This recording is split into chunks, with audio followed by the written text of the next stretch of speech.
अस्सलामुअलैकुम। तो हमारा जो है ना नेक्स्ट टॉपिक है वो ऑर्थोगोनल मैट्रिक्स है और ये जो है ना पेपर में काफ़ी दफ़ा इसका सवाल आया हुआ है और ये एक क्वेश्चन ही 2 दफ़ा रिपीट हुआ है।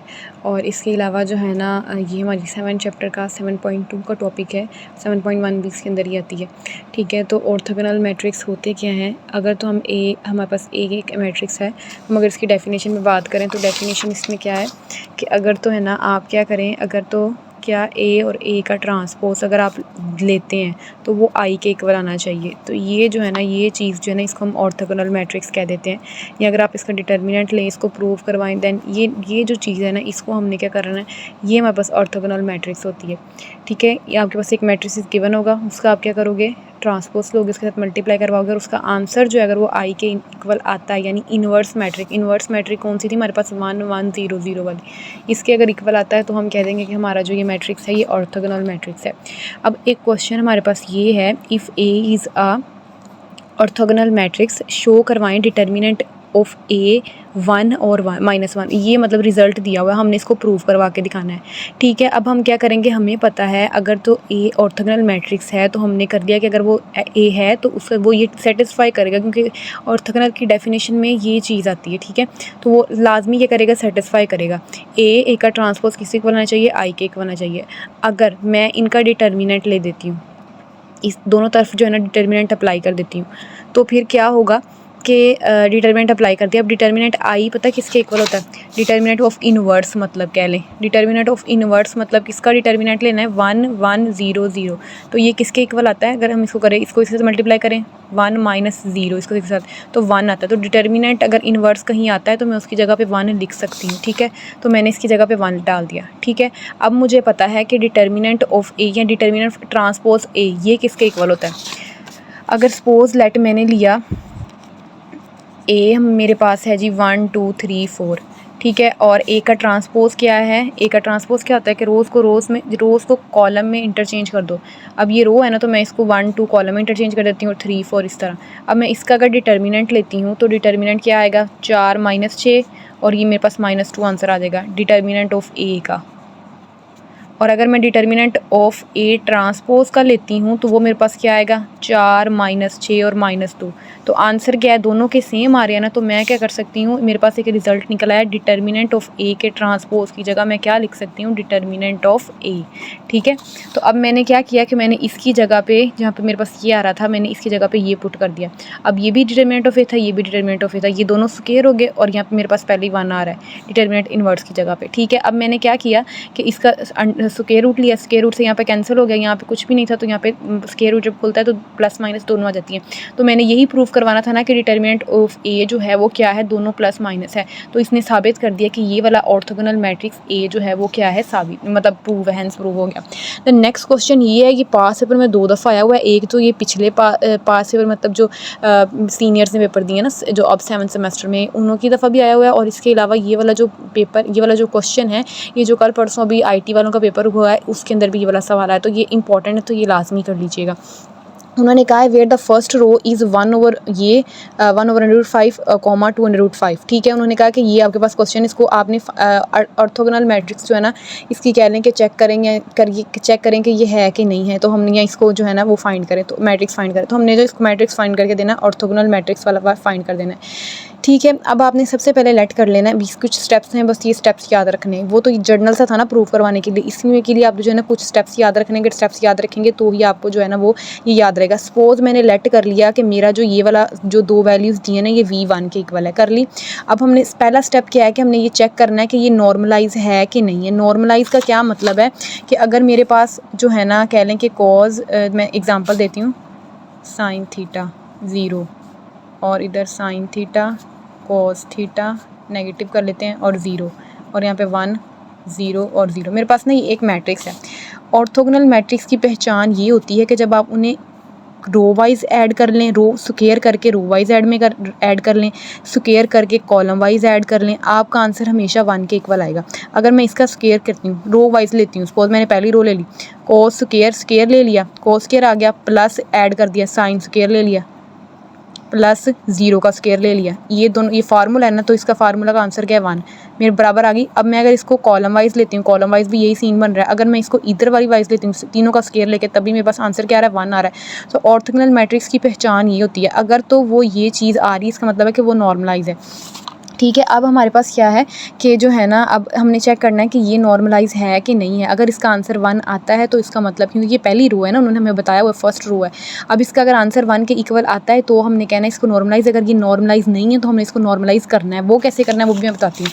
हम क्या करेंगे कि हम ना इसको चेक करेंगे, इसके यूँ दो लाइनें इसकी सिंबल होती है। ठीक है, अब हम चेक करते हैं हमने क्या करना है। हमारे पास वैल्यूज़ क्या हैं, 1/√5 और है हमारे पास जी 2 और √5, ये हमारे पास 2 वैल्यूज़ हैं। ठीक है, अब हमने क्या करना है कि इसको इन दोनों को लिख के ना ऐसे, इन दोनों का नीचे क्या कर लेना है, इन दोनों को सेपरेट 1 ओवर करके 1 लिख के ऊपर जो भी पड़ा हुआ सिंपल, नीचे जैसे आप मैग्नीट्यूड नहीं निकालते ऐसे, मतलब क्या करते हैं कि आप लोग जो है ना स्क्वायर ले देते हैं, कॉमा और अगली वैल्यू 2 वैसे ही, और इधर नीचे भी वैसे क्या करना है आप लोगों ने, नीचे इसका क्या कर देना, स्क्वायर ले देना। ये स्क्वायर से कट गया, ये आ गया हमारे पास 1/5, 2/5 आ गया। अब इन दोनों को ऐड करो, ऐड किया मैंने तो ये मेरे पास कितना आया 2 का स्क्वायर कितना होता है, होल का स्क्वायर लेना है। हम दोबारा करते हैं, हम क्या ले रहे हैं, इसको नॉर्मलाइज़ करना चेक कर रहे हैं। मेरे पास वैल्यूज़ थी 1/√5 और 2/√5, ये 2 वैल्यूज़ थी। मैंने क्या करना है, पूरी का स्क्वायर ले देना, पूरी का स्क्वायर लेना है इस तरह।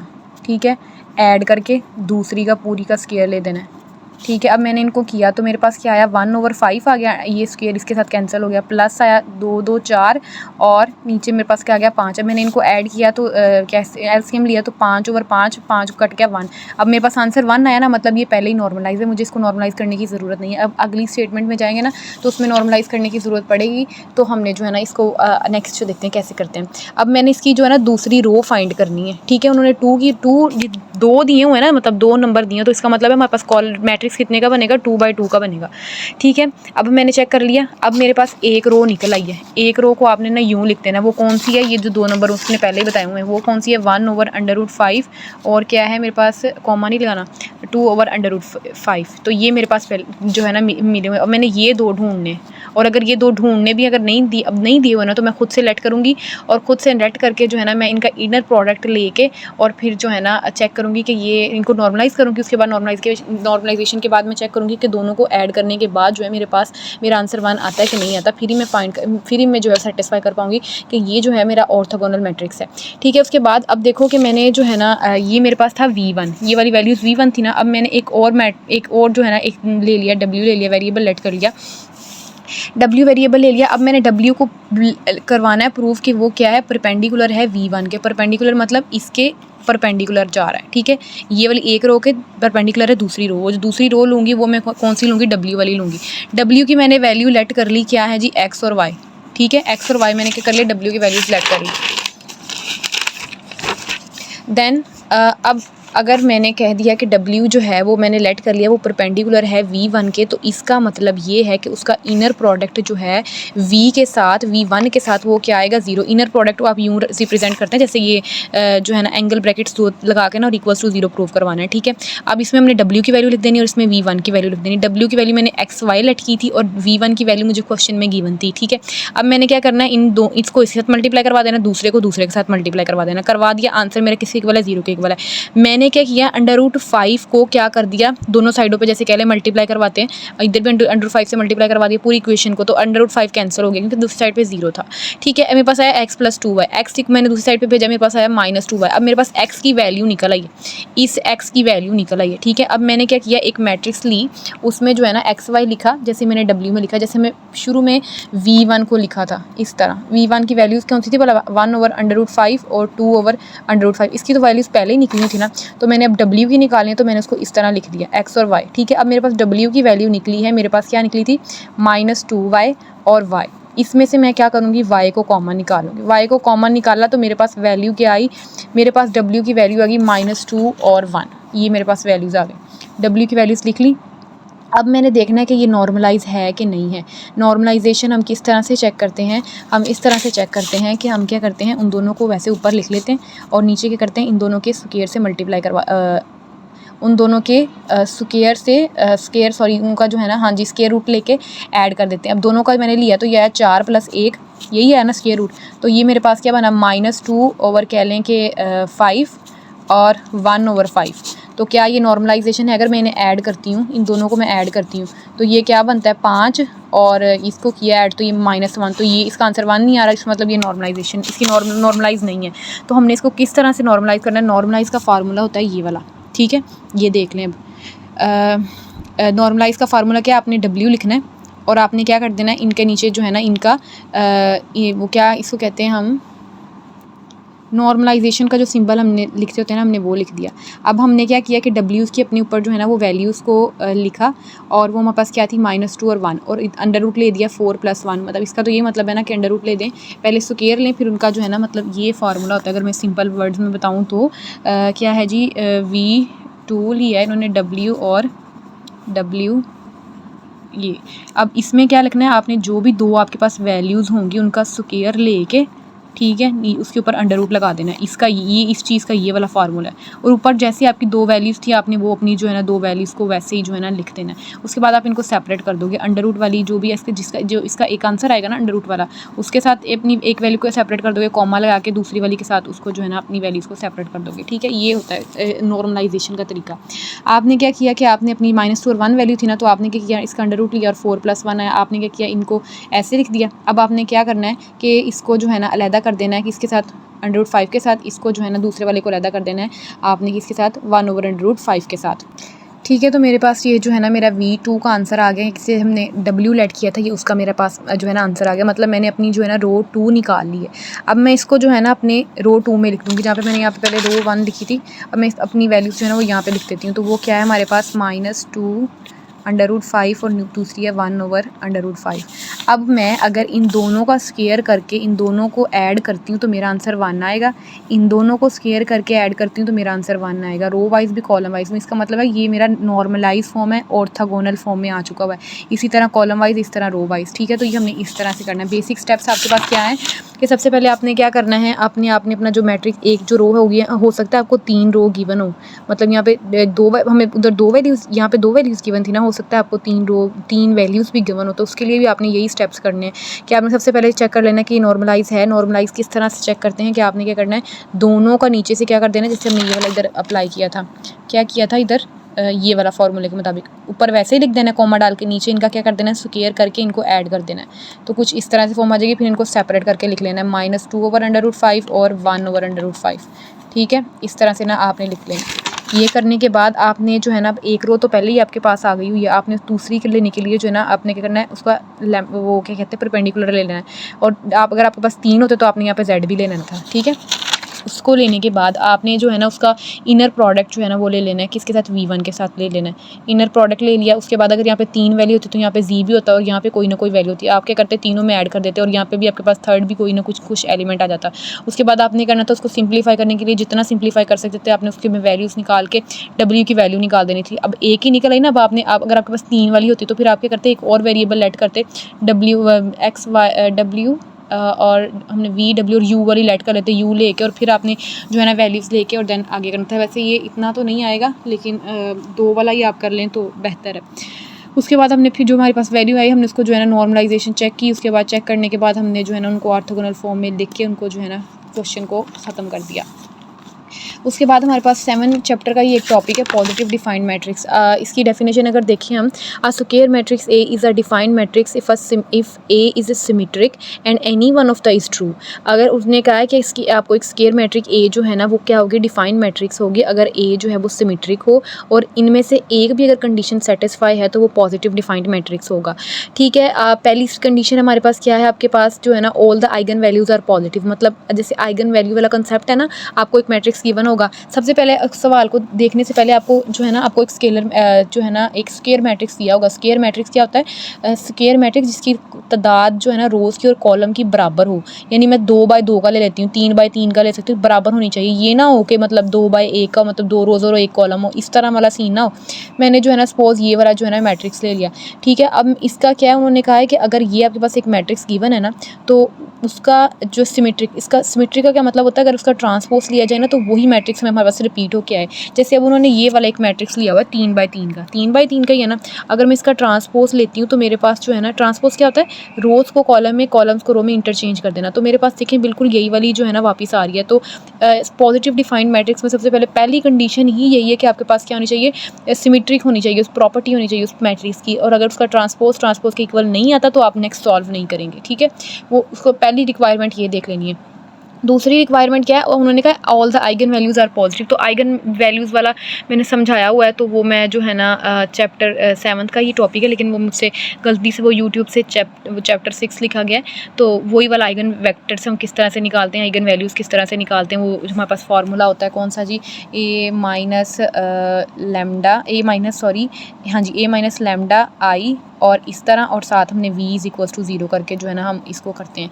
तो ये मेरे पास फार्मूला होता है। और इसमें जो वैल्यूज़, इस आइगन वेक्टर्स नहीं निकालने, सिर्फ आइगन वैल्यूज़ निकाल के तो हमने कह देना पॉजिटिव अगर आती हैं तो ठीक है, पॉजिटिव डिफाइंड है। एक मेथड ये है। दूसरा मेथड ये है कि all the it's pivot positive without exchange. मतलब इसका मतलब ये कि ऑल द पिवट्स वैल्यू, मतलब एंचिलन फॉर्म क्या थी कि आपने जो है ना ऊपर नीचे दोनों ज़ीरो बनाने थे। इसका मतलब एंचिलन फॉर्म हमारे पास ये थी।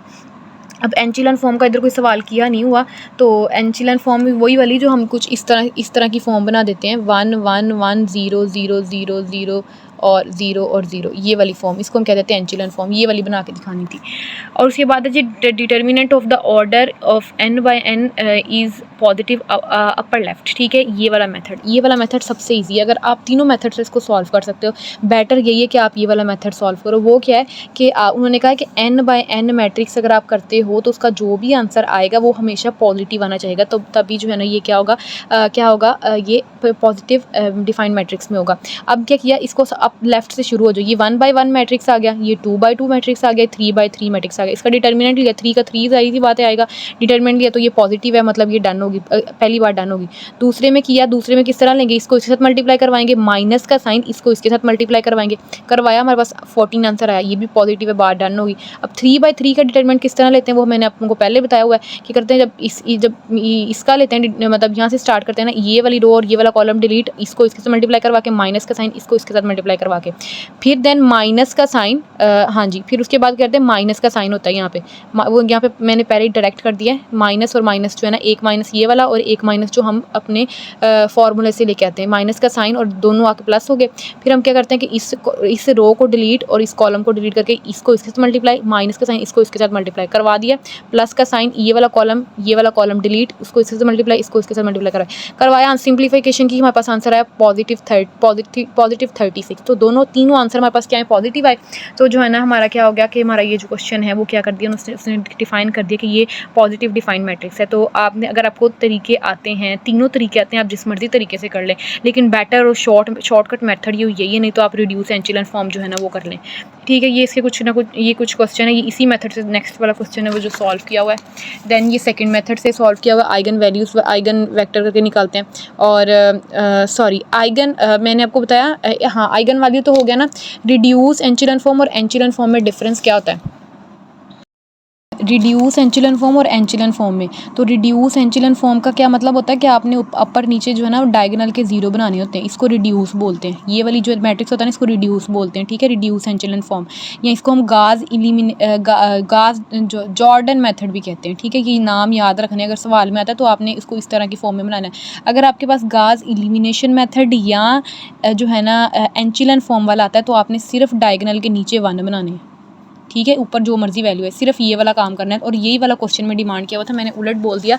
मैंने बोला था कि ऊपर नीचे दोनों जीरो बनाने हैं, लेकिन आपने क्या करना है, सिर्फ जो है ना डायगोनल के नीचे जीरो बनाने हैं। जैसे यहाँ पे कोई भी नंबर आ जाए कोई मसला नहीं, बस आपने इतना सा काम करना है, ठीक है। तो ये था हमारे पास जो है ना पॉजिटिव डिफाइंड मैट्रिक्स। अगर आपको क्वेश्चन इसका आता है तो ज़्यादा बेहतर तरीका है कि आप ये वाला करें, डिटर्मिनेंट वाला, पहले का डिटर्मिनेंट ले दें, दूसरे का डिटर्मिनेंट ले दें, तीसरे का डिटर्मिनेंट लेके पॉजिटिव प्रूफ करवा दें, बस। अच्छा, अल्लाह हाफिज़।